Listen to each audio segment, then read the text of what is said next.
ट्राइपैनोसोम्स protozoan parasites होते हैं जो फाइलम प्रोटोजोआ और सब फाइलम मैस्टिगोफोरा के अंडर आते हैं, जहां मैस्टिगोट वर्ड का मतलब होता है फ्लैजिलम, जो ये बताता है कि ये ऑर्गेनिजम्स फ्लैजिलेटेड होते हैं। ये क्लास जू मैस्टिगोफोरिया और ऑर्डर किनाइटोप्लास्टिडा में प्लेस्ड होते हैं, जो बहुत इंपॉर्टेंट है क्योंकि इस ऑर्डर के मेंबर्स में एक स्पेशल डीएनए कंटेनिंग स्ट्रक्चर होता है जिसे किनाइटोप्लास्ट कहते हैं। ये किनाइटोप्लास्ट माइटोकॉन्ड्रिया के एक पार्ट में प्रेजेंट होता है और बॉडी के पोस्टीरियर एंड के पास ब्लेफरोप्लास्ट के जस्ट पीछे लोकेटेड होता है। ये ऑर्गेनिजम्स फैमिली ट्राइपैनोसोमैटिडे के अंडर ग्रुप्ड होते हैं, जिसमें दो इंपॉर्टेंट जेनेरा आते हैं, ट्राइपैनोसोमा और लीशमैनिया। इस फैमिली के मेंबर्स हीमोफ्लैजिलेट्स होते हैं, मतलब ये ब्लड में पाए जाते हैं और इनका शेप जनरली लीफ लाइक होता है या कभी-कभी राउंडेड भी हो सकता है।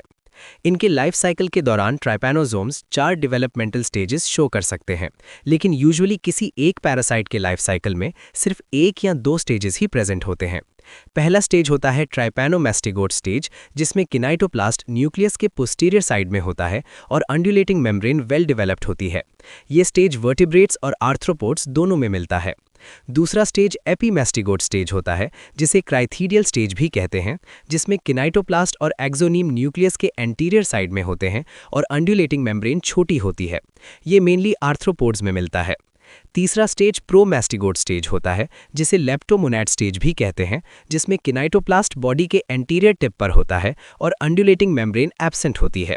ये स्टेज आर्थ्रोपोड्स या प्लांट्स में होता है। चौथा स्टेज एमैस्टिगोट स्टेज होता है, जिसे लीशमैनिया स्टेज भी कहते हैं, जो राउंडेड शेप का होता है और किनाइटोप्लास्ट न्यूक्लियस के राइट एंगल्स पर प्रेजेंट होता है। ये स्टेज वर्टिब्रेट्स और आर्थ्रोपोड्स दोनों में मिलता है।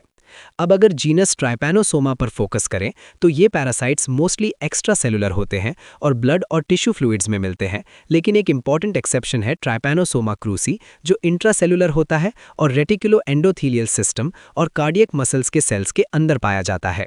ट्राइपैनोसोम्स का ट्रांसमिशन एक वर्टिब्रेट होस्ट से दूसरे में या तो साइक्लिकल या मैकेनिकल तरीके से होता है थ्रू ब्लड सकिंग आर्थ्रोपोड्स, लेकिन ट्राइपैनोसोमा एक्वीपर्डम इसमें एक्सेप्शन है क्योंकि ये सेक्सुअल कॉन्टैक्ट से ट्रांसमिट होता है। इन पैरासाइट्स में सेक्सुअल रिप्रोडक्शन नहीं होता और ये मेनली बाइनरी या मल्टीपल फिशन से मल्टीप्लाई करते हैं। मॉर्फोलॉजी की बात करें तो ट्राइपैनोसोम्स टिपिकली एलोंगेटेड और लीफ लाइक होते हैं, जिसमें एक सेंट्रली प्लेस्ड वेसिकुलर न्यूक्लियस होता है। इनमें एक सिंगल फ्लैजिलम होता है जो ब्लेफरोप्लास्ट से पोस्टीरियर एंड पर ओरिजिनेट होता है और किनाइटोप्लास्ट इसके जस्ट पीछे प्रेजेंट होता है। ये फ्लैजिलम बॉडी के अलोंग अटैच्ड रहता है और एक अंडुलेटिंग मेम्ब्रेन बनाता है जो मूवमेंट में हेल्प करता है।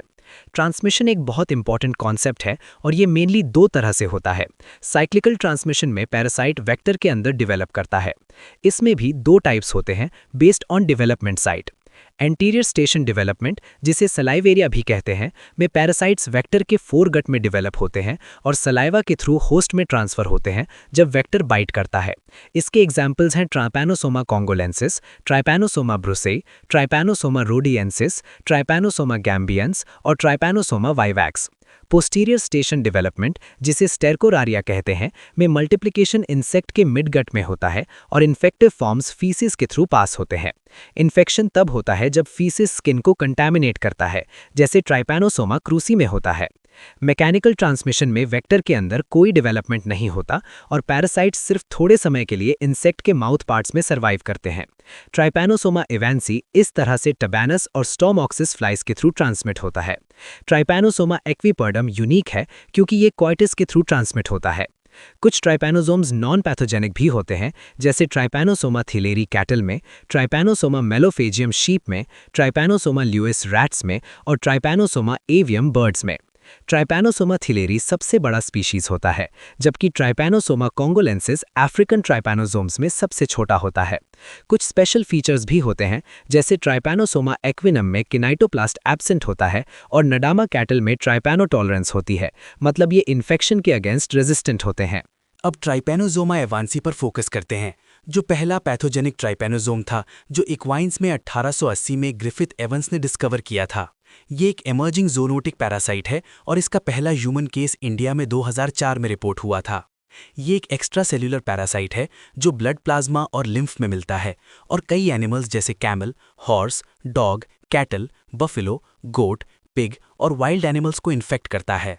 सबसे सीवियर डिजीज कैमल, हॉर्स और डॉग में होती है और कैमल सबसे ज़्यादा ससेप्टेबल होता है। मॉर्फोलॉजी में ट्राइपैनोसोमा एवांसी जनरली मोनोमॉर्फिक होता है, लेकिन कभी-कभी प्लियोमॉर्फिक भी हो सकता है, जिसका साइज लगभग 15 से 34 माइक्रोमीटर्स होता है। इसमें सेंट्रल न्यूक्लियस होता है, सब टर्मिनल काइनेटोप्लास्ट होता है, वेल डेवलप्ड अंडुलेटिंग मेम्ब्रेन होती है और एक लॉन्ग फ्री फ्लैजिलम होता है। ये मैकेनिकली ट्रांसमिटेड होता है बाइटिंग फ्लाइज जैसे टैबेनस, स्टोमोक्सिस और लाइपोरोसिया के थ्रू, और ट्रांसमिशन तभी सक्सेसफुल होता है जब पैरासाइट 10 से 15 मिनट के अंदर ट्रांसफर हो जाए, क्योंकि ये वेक्टर में ज़्यादा देर सर्वाइव नहीं करता। डॉग्स इन्फेक्टेड मीट खाने से भी इन्फेक्शन ले सकते हैं। होस्ट के अंदर ये पैरासाइट लॉन्गिट्यूडनल बाइनरी फ्यूजन से मल्टीप्लाई करता है और एंटीजेनिक वेरिएशन शो करता है by changing it's variant surface glycoprotein, जिससे ये इम्यून सिस्टम से बच जाता है। ये डिजीज कॉज करता है जिसे सुर्रा कहते हैं, जिसका मतलब रॉटन होता है, और कैमल्स में इसका क्रॉनिक फॉर्म जो लगभग 3 साल तक चलता है उसे टिबर्सा कहते हैं। ट्राइपैनोसोमा एवांसी की पैथोजेनेसिस में मल्टीपल मैकेनिज्म्स इन्वॉल्व होते हैं। ये प्रोग्रेसिव अनीमिया कॉज करता है due to haemolysis of RBCs, increased RBC destruction, blood dilution और एरिथ्रोपोइसिस का इनहिबिशन। ये ग्लूकोज कंज्यूम करने की वजह से और हार्मोनल फंक्शंस को डिस्टर्ब करने की वजह से हाइपोग्लाइसीमिया भी कॉज करता है। एक और इंपॉर्टेंट फीचर है अंडुलेटिंग फीवर, जो रिपीटेड एंटीजेनिक चेंजेस की वजह से होता है, जिससे पैरासाइट लेवल्स फ्लक्चुएट करते रहते हैं। टिश्यू डैमेज भी होता है ड्यू टू डीजेनरेशन और इन्फ्लेमेशन, स्पेशली हार्ट मसल में, जिससे वीकनेस, इडीमा और इमैसिएशन होती है। Death severe anaemia, coagulation problems और हाइपोग्लाइसीमिया की वजह से होती है। क्लिनिकल साइंस स्पीशीज के अकॉर्डिंग वेरी करते हैं। हॉर्सेज में anaemia, intermittent fever, oedema, weight loss, urticarial plaques, abortion और पैरालिसिस देखने को मिलता है। कैमल्स में डिजीज क्रॉनिक होती है और वीकनेस, एनीमिया, इडीमा और हम्प का डिसअपियर होना दिखता है। डॉग्स में फीवर, कॉर्नियल ओपेसिटी, वीकनेस और वॉइस चेंज होता है due to laryngeal oedema.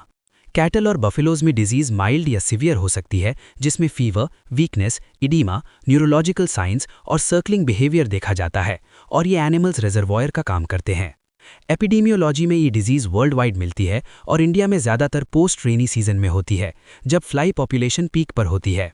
Diagnosis history, blood examination during pyrexia, wet और dry smears, buffy coat method, animal inoculation और केमिकल टेस्ट जैसे स्टिल्बामिडीन और मर्क्यूरी क्लोराइड टेस्ट से किया जाता है। सीरोलॉजिकल टेस्ट जैसे एलाइजा और मॉलिक्यूलर टेस्ट जैसे पीसीआर भी यूज किए जाते हैं। ट्रीटमेंट में ड्रग्स जैसे क्विनापिरामीन, डाइमिनाजीन एसिट्यूरेट और आइसोमेटामीडियम क्लोराइड यूज किए जाते हैं। सपोर्टिव थेरेपी में ग्लूकोज देना इंपॉर्टेंट होता है, क्योंकि हाइपोग्लाइसीमिया होता है। कंट्रोल के लिए प्रोफाइलैक्टिक ड्रग्स, वेक्टर कंट्रोल और रेजिस्टेंट ब्रीड्स का यूज किया जाता है। ट्राइपैनोसोमा इक्विपर्डियम हॉर्सेज और डोंकीज में वेनेरियल डिजीज कॉज करता है, जिसे डॉरिन कहते हैं, और ये कॉइटस से ट्रांसमिट होता है। डिजीज 3 स्टेजेस में प्रोग्रेस करती है। पहले स्टेज में जेनाइटल ऑर्गन्स का इडीमा होता है, दूसरे स्टेज में कैरेक्टरिस्टिक प्लैक्स बनते हैं जिसे डॉलर स्पॉट्स कहते हैं, और तीसरे स्टेज में पैरालिसिस होता है जो डेथ तक ले जाता है। डायग्नोसिस सिम्टम्स और पैरासाइट डिटेक्शन से होता है, और कंट्रोल के लिए ट्रीटमेंट और इन्फेक्टेड एनिमल्स को रिमूव किया जाता है। ट्राइपैनोसोमा इक्विनम हॉर्सेस को इन्फेक्ट करता है और हाइंड लिम्स की वीकनेस कॉज करता है, जिसे माल डे कदेराज कहते हैं, जिसमें स्टैगरिंग गेट और इडीमा जैसे सिम्टम्स होते हैं। ट्राइपैनोसोम्स का एक बहुत इंपॉर्टेंट स्पेशल फीचर है एंटीजेनिक वेरिएशन, जो वेरिएंट सरफेस ग्लाइकोप्रोटीन्स की वजह से होता है। ये प्रोटीन्स एक डेंस सरफेस कोट बनाते हैं और कंटिन्यूअसली चेंज होते रहते हैं, जिससे पैरासाइट इम्यून सिस्टम से बच जाता है।